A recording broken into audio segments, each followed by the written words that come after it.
Hello, everybody, and welcome to a new episode of the Price Talks. With me today, we have Steve Laborda. Steve, welcome. Hello, Roy. Hello. It's a pleasure to have you in this podcast. And can you tell us a bit about yourself? Yep. I suppose everyone will recognize from the accent I'm a French person who has spent too much time in Germany. But aside that, I'm consultant, coach, and trainer focusing on commercial excellence, value selling, and pricing. Value selling is almost more a hobby than really work, honestly speaking. And I focus mainly on chemical companies and manufacturing or industrial manufacturing companies. Chemicals because it's my home turf. I have almost 20 years in the chemical industry in various commercial roles up to head of commercial excellence. Yeah. Wow. And can you tell me, how did you end up into pricing? I suppose that's a bit like many. I have been pushed into it. Uh, Especially if you think about chemical industry, for those who are not that experienced, it's quite conservative, and pricing has been done in many companies more on the side. So you are product manager, you are marketing manager, and pricing is kind of something that needs to be done because you need to tell it to customers. And that's one part. And the other part was kind of, okay, let's implement a pricing tool. Steve, can you help us there? I'm sure you can handle it. Yeah. And so that were the kind of two corners where I've been pushed in the pricing world. But yeah, I enjoy it. So it's fun. Perfect. That's good to hear, and it's always interesting. Indeed, as you say, I think most people end up in pricing either by accident or they have been pushed into it, or from a consulting perspective. So it's good to hear your background and your story. For me, Steve, a question I would have is, since your broad experience, right, and I can already hear you talking about value selling is more of a hobby than an actual job. You breathe it, most likely. You've also wrote a book about it, I know. Can you tell me, if you looking into pricing and the experiences you have and all the projects you have done, what was one of the biggest mistakes or things that happened during a pricing project you were working on? Oh my God. Now it's time for self-reflection, right? I would say the biggest mistake is to underestimate the change element of it. So, when you are starting to work with pricing, you realize, yeah, it's important, so you need to take care of it. But as I mentioned earlier, I mean, it's a side job for many, so they don't really see it as so important. And then you come with a pricing tool, with a pricing process. You want to move them in a maturity level, from simple cost plus in an Excel file to value-based and competitive pricing and whatever else you want to have in an advanced pricing tool with analytics. And you forget to tell them, in a sense, what is in for them. So doing the value selling, in a sense, that has been kind of I think, one of my biggest learning curve. I wouldn't call it mistake, I would call it learning curve, to really kind of put more emphasis even more on the change management, or even let's call it engagement management, to get people on board. They understand really what is the value behind it, and not that it feels it's more work for them. Yeah, exactly. And it's very recognizable what you're saying here, I think, for most organizations. I've come across a few times myself as well. What would you say, if you talk about a regular pricing project, who are the key stakeholders that you should bring on board and it should be aligned with your process? Yeah, I think it depends a bit on the size of the company, but I would say in all the cases it should be multi-layered. So don't stick only on the top, or don't stick on the bottom, in a sense. And now I talk very pyramid-wise, yeah. So it has nothing to do with qualification, but just more from an org perspective. I would say you need to get a CEO, you need to get a CFO, definitely, and whoever in the C-suite is related. So if you have a chief sales officer or growth officer, whatever their title, kind of. But don't forget the middle management, because they will be the ones that are kind of translating all that to their field teams. But don't forget to take up some field marketing, field sales people, to really understand how pricing is done. It doesn't mean you need to stick to it. There should be always an as-is state and a to-be state, right? There should be an evolution. Avoid to make a revolution out of it as well. So understanding what are the steps that are feasible and how pricing is done, because it's funny, because I have seen so many companies, and you could say, it's all chemicals companies. So they should be doing pricing all the same way, right? They're all selling chemicals into a value chain. It's easy, right? But when you look at how that has been growing historically, how they have been looking at pricing, and so every time it's slightly different. So that's why it's important to kind of capture those logic. And honestly speaking, if you get only the input from middle management, I mean, let's not talk about C-suite. They are going to give the strategy, the direction, that's fine.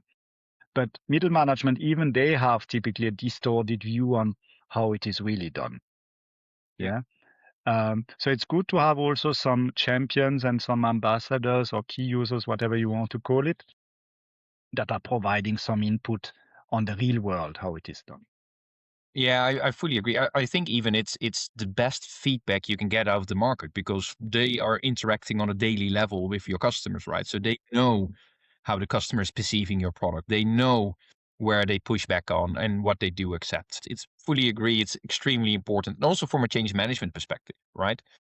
To have them on board from the beginning because in the end they will execute the pricing and they will still have the room to negotiate. So if your pricing initiative comes up with you need to do price increases and bottom line, you're still giving the amount in discounts that goes up as well, right? Your whole initiative done for nothing, basically. Exactly. Actually, you are burning money because you don't get better prices, and on top, you're spending money on a project. So And if we then elaborate on that, if you see it because of the multi organizations you worked in as well, and then if you look across those different organizations, is there a common demeanor you find as well? I heard you saying like the change management aspect is being neglected in a lot of organizations. Are there other common demeanors you see if those organizations want to try or are trying to mature the pricing in the organization?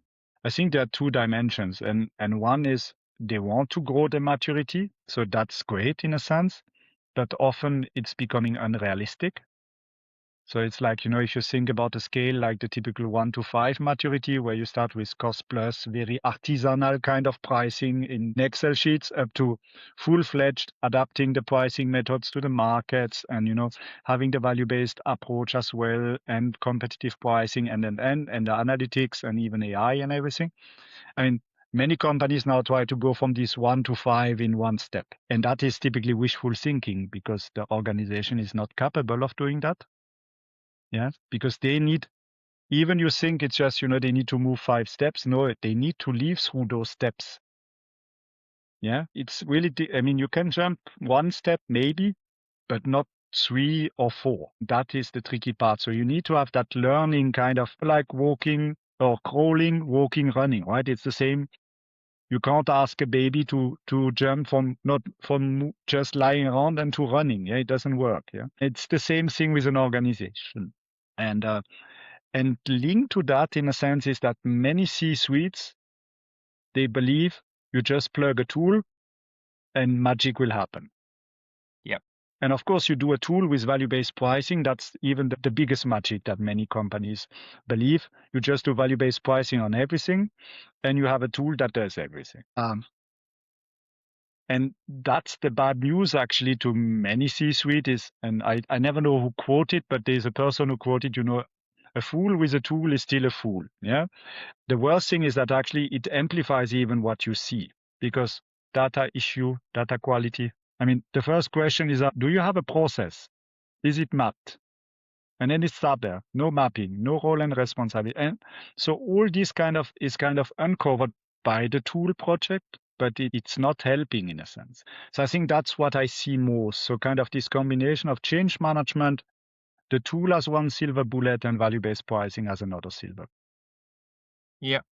Yeah, and I find it very interesting that I hear you saying it, and it's something that we see happening a lot as well, is that the pricing tool being the silver bullet, well, it actually uncovers a lot of processes not being in place, right? No escalations being there, the data not being in order, garbage in, garbage out, etc., etc. So it's interesting that you come to the same thing. And then if we would translate that, if you're internally you've implemented as well pricing tools, where do you then start? Because usually those are being then uncovered. Ideally, you uncover that before you start with the implementation. Realistically, those usually happen during the implementation. What would be your advice to the people listening now how to tackle these issues? Yeah. And honestly, there is no secret there. It's really, you need to do a proper diagnostic.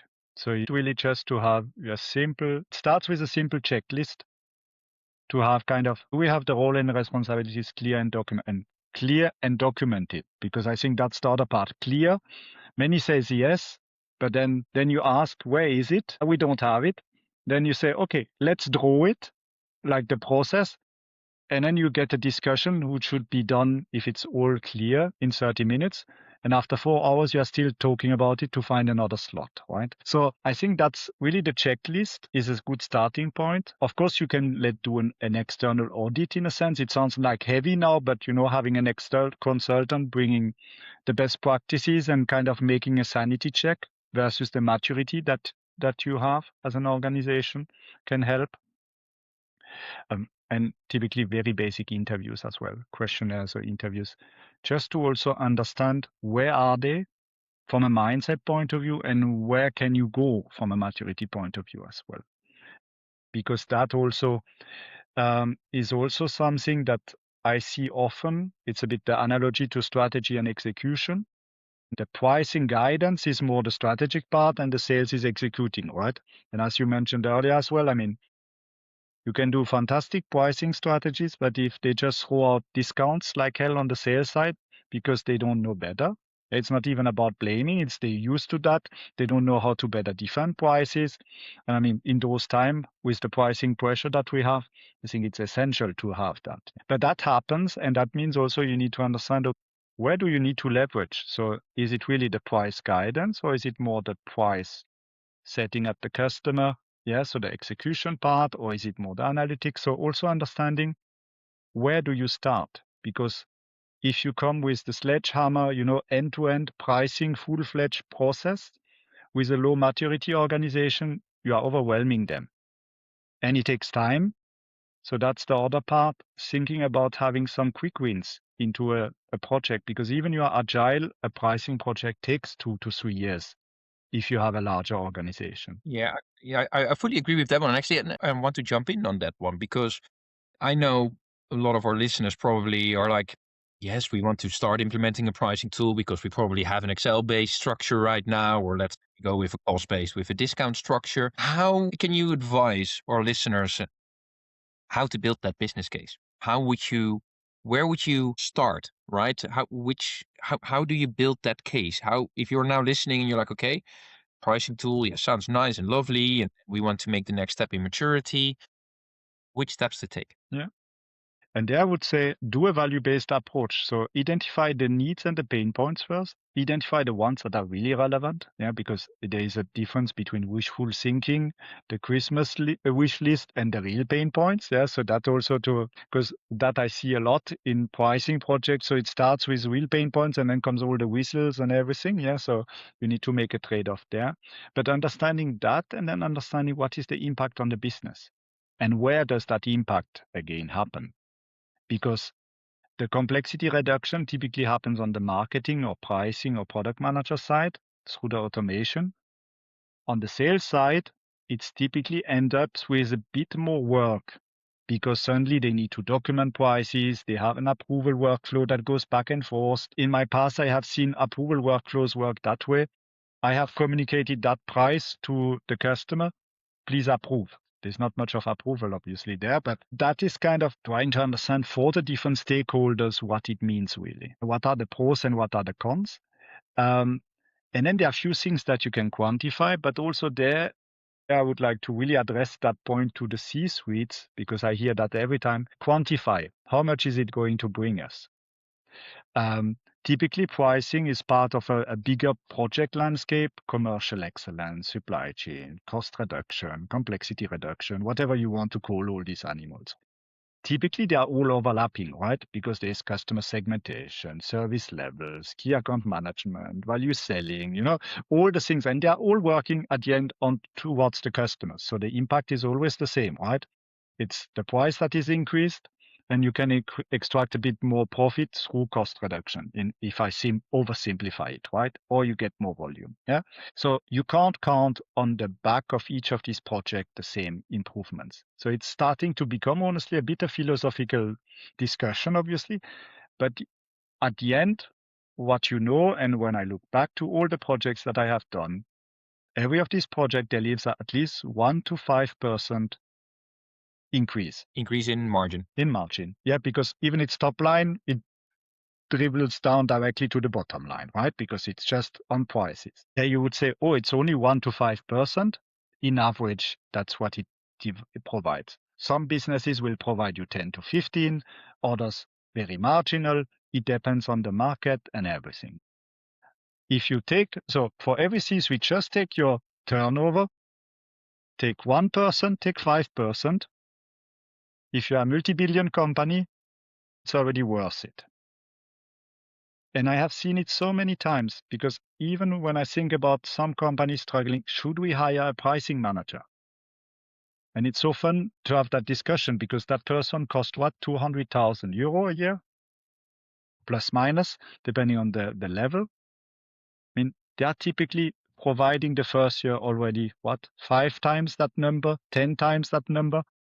So the return on invest is done in few weeks, months in the worst case. Yeah. So really thinking about that return on invest, yeah, I know it is a typical thing to do it. But honestly, with pricing, yes, you need to monitor it afterwards to check the impact. But for me, it's a no-brainer. Yeah, no, I fully agree. And it's also very easy and clear to measure what the return impact is from the pricing initiatives, right? So you can also very much pinpoint it to the C-suite. What is the impact you have done, right? From a pricing specialist perspective. Even though you will always have a discussion between the pricing person and the salesperson, because who has been doing the strategy, but who has been finally executing. So I would also encourage not to divide here, but really it's a team exercise because one can't live with the other. I fully agree with that. And actually, and I think this also touches upon the core of pricing, right? Because it's always a team sport. It's not your own department where you can set rules and set pricing and it's done. You need everybody and need to align everybody.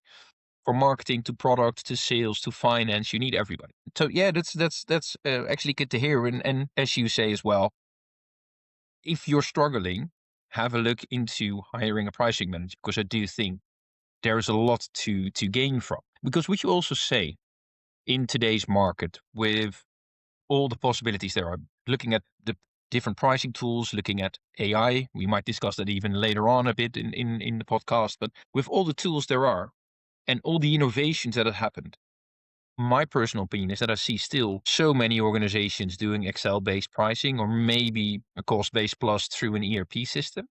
I feel like there's so much room for improvement still in the pricing industry. How do you look at that? Yeah, I agree. Definitely, there's still a lot of improvement, but I can tell you, and maybe that's a shock, but I have discussion with people who are thinking to go back to Excel. Okay, that's interesting. Can you elaborate?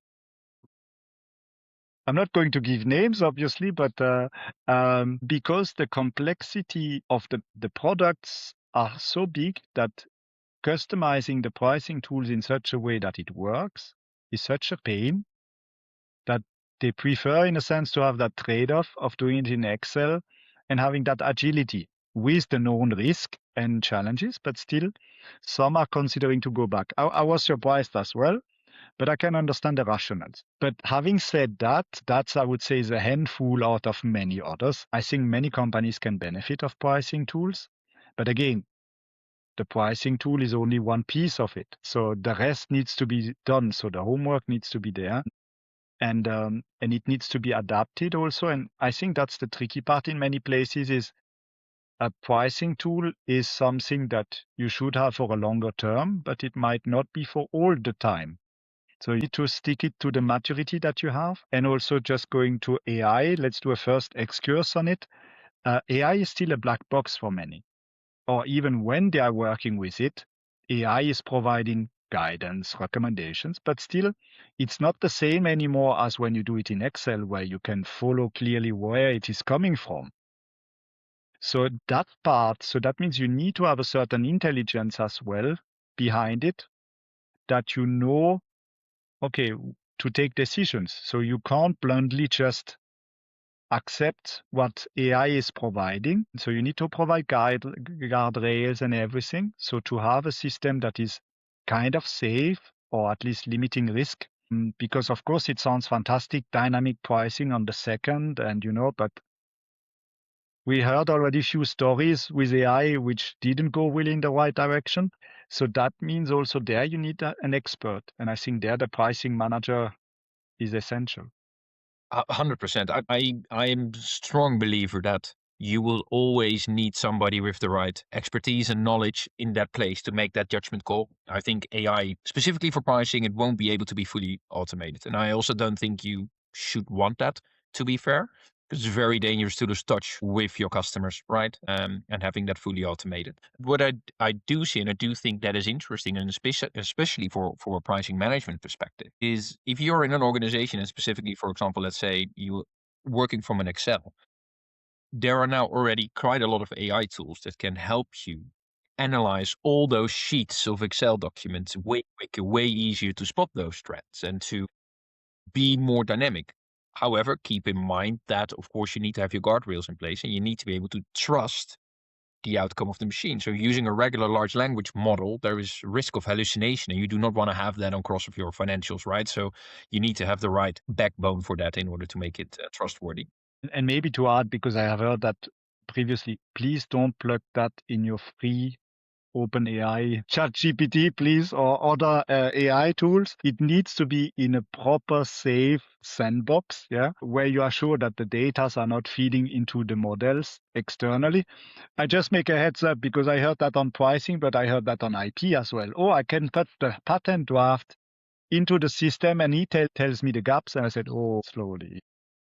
Yeah, agree. Let's make a very big disclaimer about this because, yeah, of course, if you especially have the free model, your data is used to train the model, and it can be gained by somebody else who's technical savvy. So definitely do not use the free ones for that, as always. So that's a Exactly. very good point, Steve. Maybe elaborating on this one from your perspective and your expertise as well. If we then look at the current market environment, right? So we went through the aspects of what should you take into consideration, maturity stages, etc. If you look at the current market, then you would be a pricing manager of a B2B organization, basic maturity level, really at the beginning, and you look at opportunities. What would you see in the broad market right now? Would you say for pricing managers are really opportunities that come up and look at as well the low hanging fruit as well as the star later on? Yeah, I think what is important is to consider the volatility and the uncertainties are so big at the moment that you need to be able to have salespeople that are confident enough to defend prices, even in pricing pressure, right? Um, and I think so if you are able to defend, give them the right packages there, so having the right value argumentation, able to really explain prices, because I have seen that a lot as well. So salespeople not having access to cost drivers like energy or supply chain, logistic cost and everything. Not in details, but at least having the right train so that they can react towards procurement people that are typically much better trained than them from that perspective. So I would say if I summarize, the value selling skills are definitely needed. I would say that helping them to defend prices, also not to have that automatism of giving discounts away. So to argument on that, I think is helpful.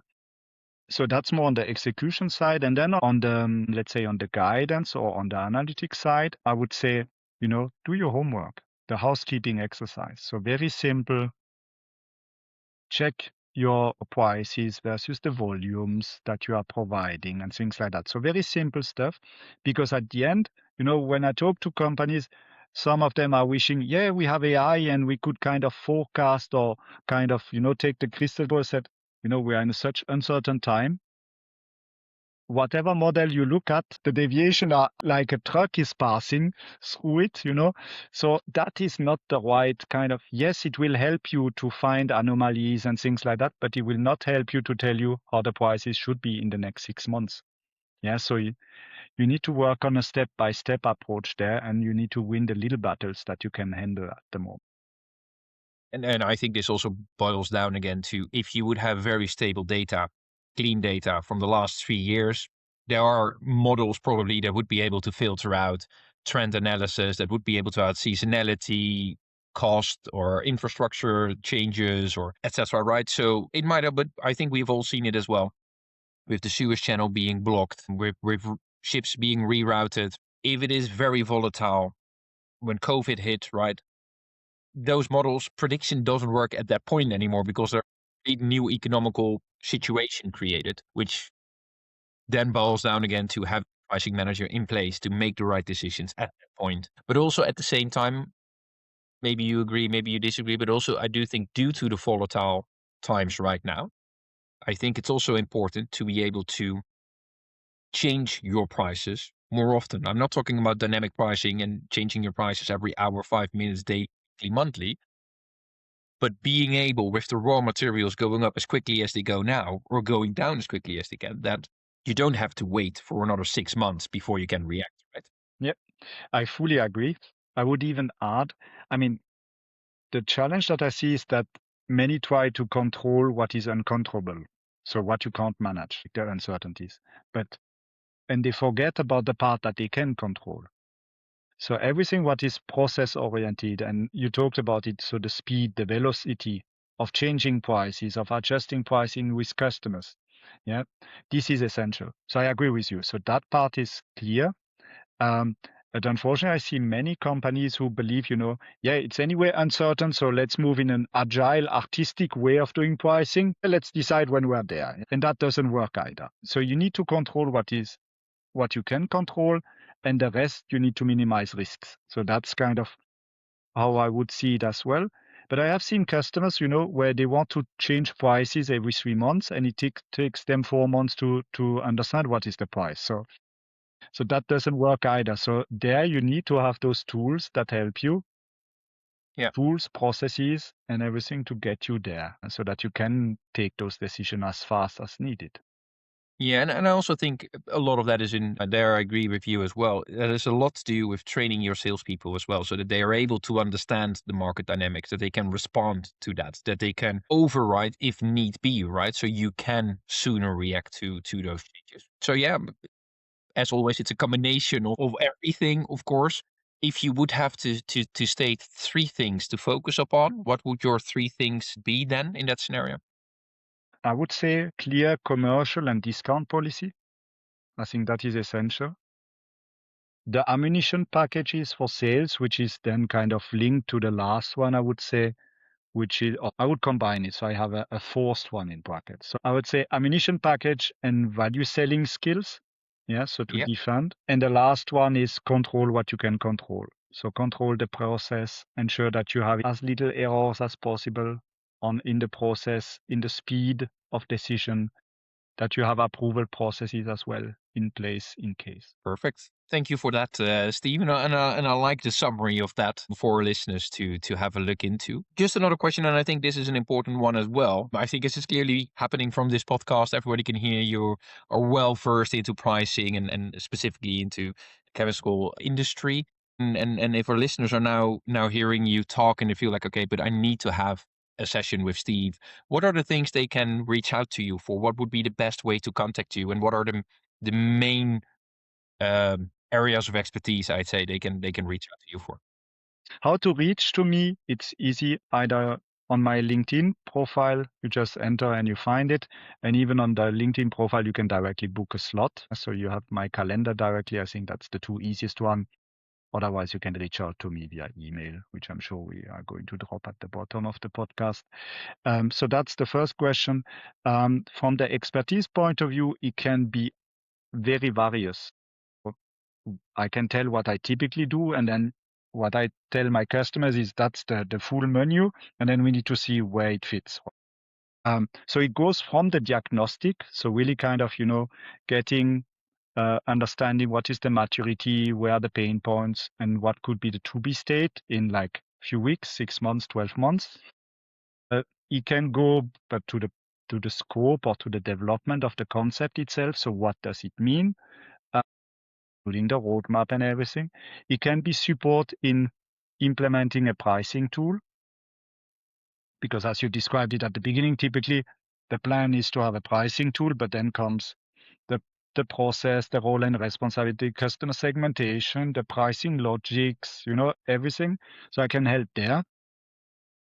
And that can be in different format as well. Yeah, so it can be a full-fledged project, but I do also I call it coaching. Even many don't like to they don't like to be coached because I don't need a sofa now. It's not that way. It's kind of coaching, mentoring, sharing best practices. So it can be a very light approach in a sense, depending on the needs.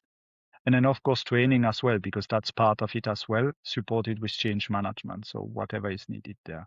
And then from a topic point of view, of course, pricing is one topic, but it always touches, of course, the commercial excellence topics because there are many other enablers that you might need. And then on the other side, the execution part on the sales side, which is then also, do you need value selling? Because what I like to say is value pricing is useless. Yeah, exactly. Oh my God, without value selling. So that's typically how I get attention of pricing people is when I say that statement. Yeah.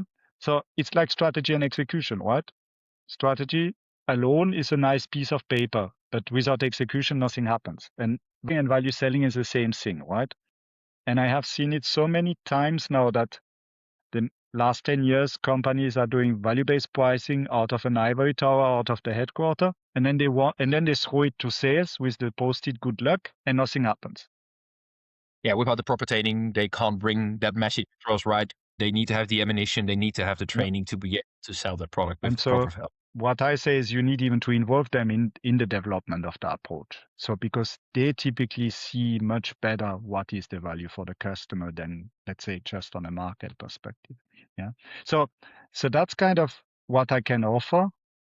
Yeah. With a lot of course, practical and practitioner experience. So not only out of the books. Thank you for that, Steve.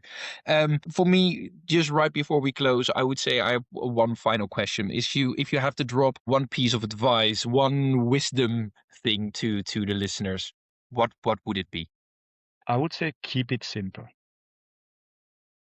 Because especially in pricing, you can make very complex models. You can make very complex tools, which I call monsters at the end because they do everything right and nothing at the same time, and they scare everyone. Yeah. So try to kind of compartmentalize and keep it simple and do it step by step. Typically, that's a better success, and it's still faster than trying to make a big monster that does everything. That's a great piece of advice. Thank you very much, Steve, for being here today and joining us in the podcast. And for every listener, you can reach Steve on his email address or his LinkedIn page, as will be seen below. Thank you very much. Thanks a lot, Roy. It was great being here.